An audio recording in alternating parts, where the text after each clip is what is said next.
Evangelio de hoy, viernes 28 de enero de 2022. Lectura del Santo Evangelio según San Marcos, capítulo 4, versículos del 26 al 34. En aquel tiempo Jesús decía a la gente: el reino de Dios es como un hombre que echa el grano en la tierra. Duerma o se levante, de noche o de día, el grano brota y crece, sin que él sepa cómo. La tierra da el fruto por sí misma, primero hierba, luego espiga, después trigo abundante en la espiga, y cuando el fruto lo admite, enseguida se le mete la hoz, porque ha llegado la siega. Decía también: ¿con qué compararemos el reino de Dios o con qué parábola lo expondremos? Es como un grano de mostaza, que cuando se siembra en la tierra, es más pequeña que cualquier semilla que se siembra en la tierra. Pero una vez sembrada, crece y se hace mayor que todas las hortalizas y echa ramas tan grandes que las aves del cielo anidan a su sombra. Y les anunciaba la palabra con muchas parábolas como estas, según podían entenderle. No les hablaba sin parábolas, pero a sus propios discípulos se lo explicaba todo en privado. Palabra del Señor. Gloria a ti, Señor Jesús. En el Evangelio de hoy, Jesús nos habla acerca del reino de Dios, y tal como siempre lo hacía, lo hace en parábolas.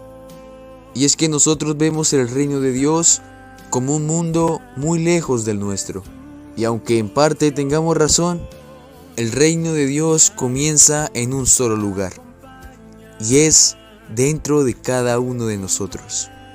A eso se refiere el Señor con la semilla de mostaza. El reino de Dios debe primero nacer en nosotros, echar raíces en nosotros, para que luego este reino de Dios se extienda hacia nuestros más cercanos, después hacia nuestros vecinos, hacia nuestros amigos y luego, quién sabe, hasta todo el mundo. El reino de Dios no es tan lejano como creemos, está dentro de nosotros. Lo único es que necesitamos ayudarlo a crecer. La semilla comienza pequeña, como un grano de mostaza, pero la fuerza de Dios se difunde y crece con una fuerza sorprendente. Debemos preocuparnos si nosotros somos tierra fértil para esa semilla. ¿Será que el reino de Dios sí crecerá en nosotros? Tal y como actuamos todos los días, ¿estamos propagando el reino de Dios o opacando el reino de Dios? Nos llamamos hijos de Dios, pero no extendemos su reino, sino que lo acortamos.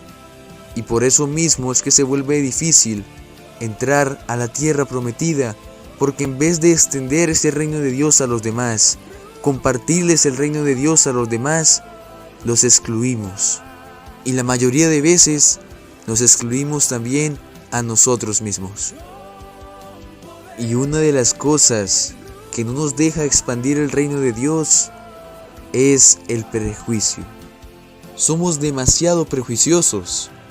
En vez de ver a alguien como un hermano, lo vemos mal por alguna actitud que tiene, por cómo viste o por cómo se ve.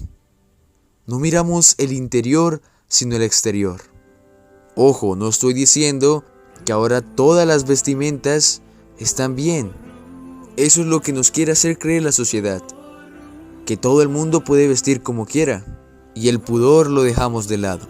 Pero bueno, me acabo de salir del tema. El hecho es que nosotros juzgamos demasiado, sin saber cómo es la persona. Puede que veamos a una persona en la calle y no nos guste cómo se ve, pero no debemos fijarnos en cómo se ve. Aunque esta vestimenta no sea la adecuada, nosotros no odiamos al pecador, odiamos al pecado. Asimismo lo hace Dios, pero nosotros tendemos a confundir esto y terminamos rechazándolos, excluyéndolos o teniendo una mala impresión de ellos a tal punto de llegar a odiarlos. Y eso sin siquiera conocer a la persona. Vamos por la vida armándonos prejuicios de la gente, armándonos ideas en la cabeza que no tienen nada que ver. Nos armamos tremenda película al ver las acciones de una persona que terminamos ofendiéndola en nuestro pensamiento. No sabemos el pasado de aquella persona ni por los momentos en los que está pasando, así que en vez de juzgarla, en vez de ser prejuicioso, en vez de armarse películas falsas en la cabeza, lo que debemos hacer es apoyarla, es decir, brindarle una mano en aquel momento por el que está pasando. Ya basta de juzgar, ya basta de ofender, ya basta de decir mentiras y calumnias contra otros sin siquiera saber lo que ese otro está pensando. ¿Cómo es posible que siendo hijos de Dios y conociendo su palabra, juzguemos y ofendamos en nuestro pensamiento hasta a nuestros propios seres queridos o familia, ya sea suegro, suegra, hijo, hija, padre, madre, nuero, nuera, tío, tía? Así como la semilla del reino de Dios crece dentro de nosotros y se expande a nuestra familia, también la semilla del prejuicio y el rencor se expande dentro de nosotros y hacia nuestra familia. Tengamos cuidado con esto, porque no solamente nos estamos excluyendo nosotros, sino estamos excluyendo a los que nos rodean del reino de Dios. Amén.